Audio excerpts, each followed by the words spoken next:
window now opens. We've already got some people into the...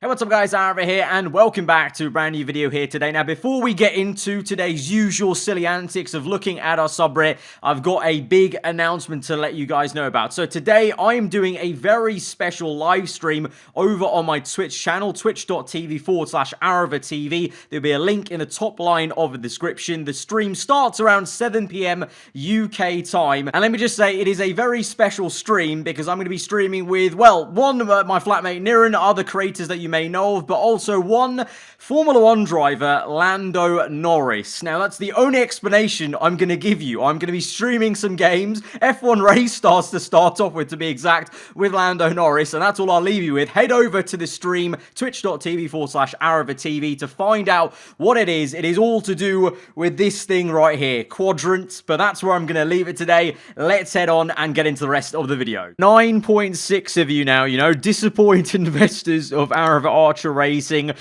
We've got 71 people sabotaging race leaders. Listen, look, the coding's done a madness in my team. It's none of me. But once again, the background's changed. To be honest, I actually rate the banner. I like the many emotions of me, and then the background is the screenshot from the backseat driver where I just went to camera and just went, I've got clinical depression because of Pierre Gasly retiring out of that race. But let's delve into the top of the week. Gasly liked Albon's spin. Oh no. Oh dearie me.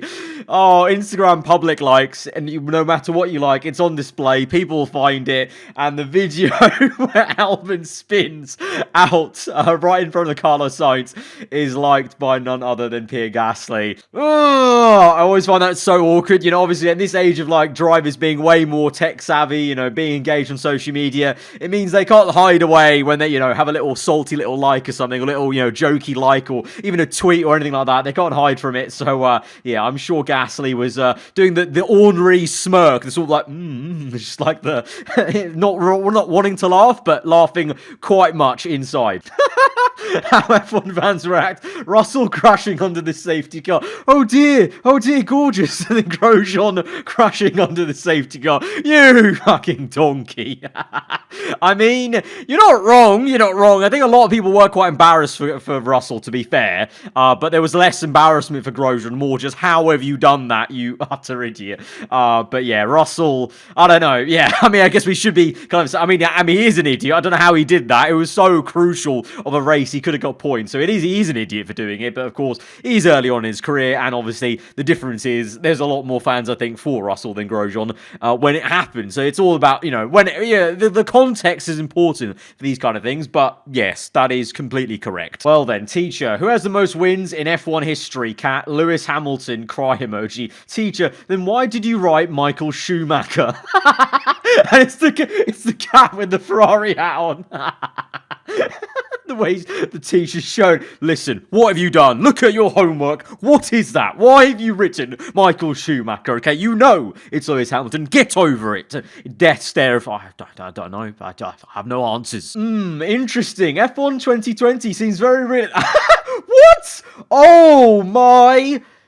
Oh, I mean, to be fair, it would have been better if I uploaded my video before F1, before real life F1, because obviously my video was after the Imola race, I'm pretty sure, so it wasn't it, so I have imitated life. But it's funny how the game does imitate life sometimes, and if it's funny the other way, how a lot of the times life can imitate art and the game. But that is literally, minus some smoke, and the angle is a bit more aggressive for the Red Bull car, my thumbnail is literally the same as that Imola onboard thumbnail. It's like, and obviously the car as well, but that's awesome. See, Bottas' spin was realistic. It may have been in a straight line, which makes that much more worse for him in the game, but it's realistic, okay? They do spin like that. Max realizing he might not have a title, but at least he has more wins than his dad. No.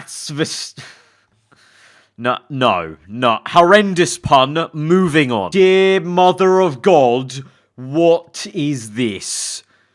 I've had enough. I'm gonna throw up. Why is the size of the no? I mean, it could have happened. The engineers crunched the numbers, and this was what they got. Crashes remain higher, salary Hulkenberg higher, Marvel movies Hulk, and Roman Grosjean nothing. Kevin, how can I make a decision based on this? Let me make it even simpler for you. Meme potential. Hulk small, Grosjean massive next day. So I'm staying a Haas in 2020.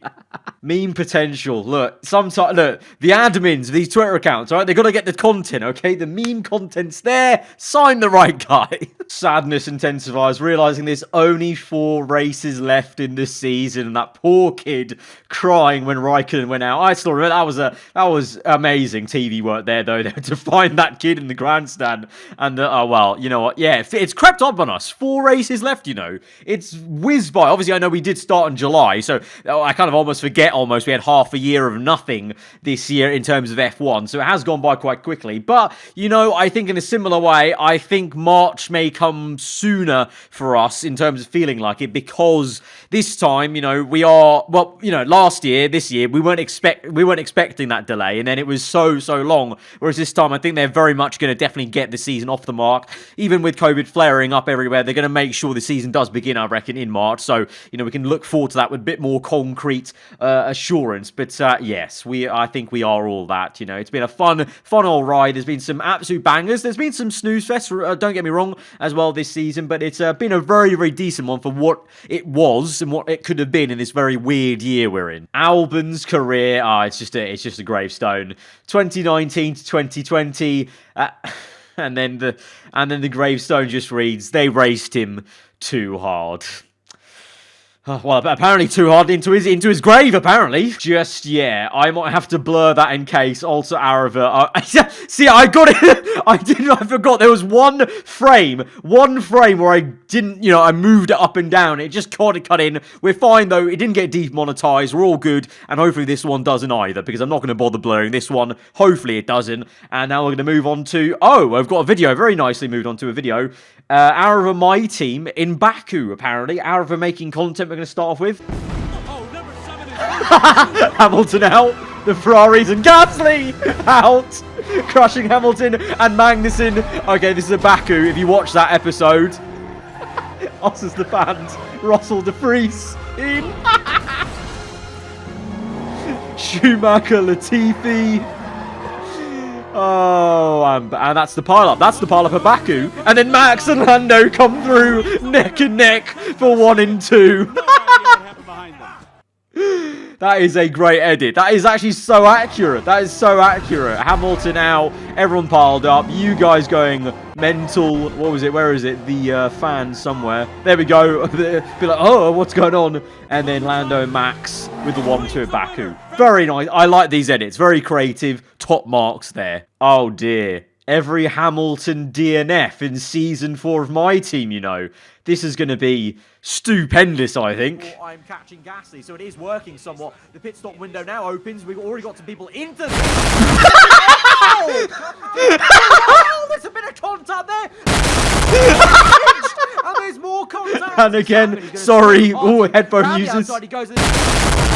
Oh, my word. Hamilton, look how close we were on that front left tyre. Again, I think there's surely going to be a different explosion. Is it just going to be the same one? In this Russell race. Deploying a lot of ERS down this back straight. Yellow flags up ahead for some reason, and there's an engine. No! Oh, you're kidding. The yellow flags are saving us, and they can't overtake us. And behind us. This is amazing. What an edit. What top mark. We got some great quality today, boys. Great quality. I thought there was going to be a different one or different explosions. No, just the same exact one in the same high volume. Apologies if your ears have been deafened now, but mine are too. I fear no man. Oh, God. I fear no man. But that thing... That scares me. The little... Where is it? I've even got it somewhere here. There we go. The little joystick. What a device. What a device. But yes, it did scare me. Never again do I want to drive with that. Completely binned BMW Racing Point Perez podium. And it's... Ah, this photo is so good. The guy, I mean, there's not even the guy. Stroll got it all crossed up and locked up, and he was just yeeted across the down the pit lane there. But I saw the best one I thought personally was what was it? Me and then 2020 coming in, just completely decking everyone. But yeah, thankfully the guy's okay. But that was quite a bit of a comical moment. And yes, that's also happened to Perez's podium. They did just yeet his podium out the way with the strategy they went with. Once again, they've had some fishy strategy calls, Racing Point, this year a few times. No duo more iconic than Arav and Spinala. Oh god. Also, what's this photo? Show me the perfect duo, Joey and Sean. I said the real perfect duo, Ricardo and Verstappen. Ow! And then perfection. Me, I knew this was coming back to bite me. I knew this was Reddit content. The spin card out of that stupid Turbo Attacks game. God damn it. Cyril Ocon, what a disaster. Your fault. Ricardo gets a podium. Our success. Classic Kimi. Okay, I saw the video of this. Okay, Kimi currently P11. Oh, Williams is off at this point. Perfect. That's one less then. That was an easy pass. That's all calm. That Kimi just, nonchalant. Oh, Williams just went off there, by the way. Cool. And then even his engineer's the same vibe as Kimi. Just like, oh, okay, cool. Just one less pass to do. Awesome job. It's not like that's really important to have a great race and actually score some very decent points really in the context of Alfa Romeo's season so far in this season, of course. You have a more secure future than the guy that replaced you at Red Bull, and it's Gasly on the Italian podium, laughing like, you know what? Look, we firm it. We do stand Gasly at AlphaTauri. It's the correct move for him right now. Be the team leader, grow even more as a driver. Hopefully, then get a drive outside the Red Bull family. In my opinion, hopefully in the future. But he's finessing it. And then we come to Vettel's pit crew in Imola. Shit stop. And that is absolutely correct. They couldn't have... He had damaged the entire race. His team didn't know. A bit of his front wing was wedged in Valtteri Bottas's car, and the team did not know for most of the race. And then when they get to the pit stop to try and make a good strategy possibly work, he's done a great job to go long on his stint, and they have one of the slowest stops in the world. Okay, it just keeps on pouring Ferrari when it rains. Horner and Bonotto. Alex and Seb have equal cars to their teammates. Seb and Albon's car below. It's just a makeshift out of, I'm going to guess, like wood or just very basic materials. Is this real? Is this someone's actually made two cars like this and they were legally, I mean, they've got number plates. So they were legally allowed to drive there. This guy doesn't even have a helmet. How is this legal? How is it? This looks... I can't tell if it's photoshopped. It could be a very good Photoshop. I think it is a very good Photoshop, to be honest, because the way the lighting there is. If it was real, outstanding. I don't think it is, though. I think it's a Photoshop. Just a very good one, to be fair. So, fair enough. But, yeah, the Ferrari, the B-Tech Ferrari and Red Bull. Oh, dear. I'm not saying that, by the way. I just think that there's definitely a thing to be said about how the team is run too much towards one person. In the case of Red Bull, I can't say much about Ferrari. I don't really know. I don't think anyone will really know ever, to be honest. Well, that was unexpected. Right, let's have it. Oh, and he's actually flying. He defied physics there. He was meant to fly. Usually at this point you'd come down. No, he continues going over and flying some more. Italy's not the best place for Max. Oh yeah, 3 DNFs in Italy, you know. 3 DNFs for Max. Really not gelling well with Italy. Definitely don't think the Ferrari drive is on anytime soon, to be honest, with that kind of luck. Found this in Sweden. Oh, look, you saw the F1 Haas car on the motor. I don't know, how do they get that? How's that legal? How do they get to drive the F1 car on the motorway? As Binotto decides the Ferrari pit strategy, just moves about cards that tell him what strategy is. And then we go on to, oh boy, and what on earth? This is a masterpiece. This is exquisite. This is like a beautiful historic painting. This is, in the future, historians are going to look back at this for F1 and just, Ah, chef's kiss. You know what? We're going to end it on this historic photo. This is class. If you guys did enjoy the video, then be sure to hit that like button. Let me know what you thought in the comments below. If you're new around here, then do get subscribed. And like I said, I hopefully will be posting this video before 7 p.m. So go over to my Twitch channel, twitch.tv/aaravatv, and you'll get to find out what on earth Quadrant is and why I'm streaming with a few others, including Lando Norris. Head over there, 7 p.m. See you over there. Hope you enjoy the rest of your day. Goodbye.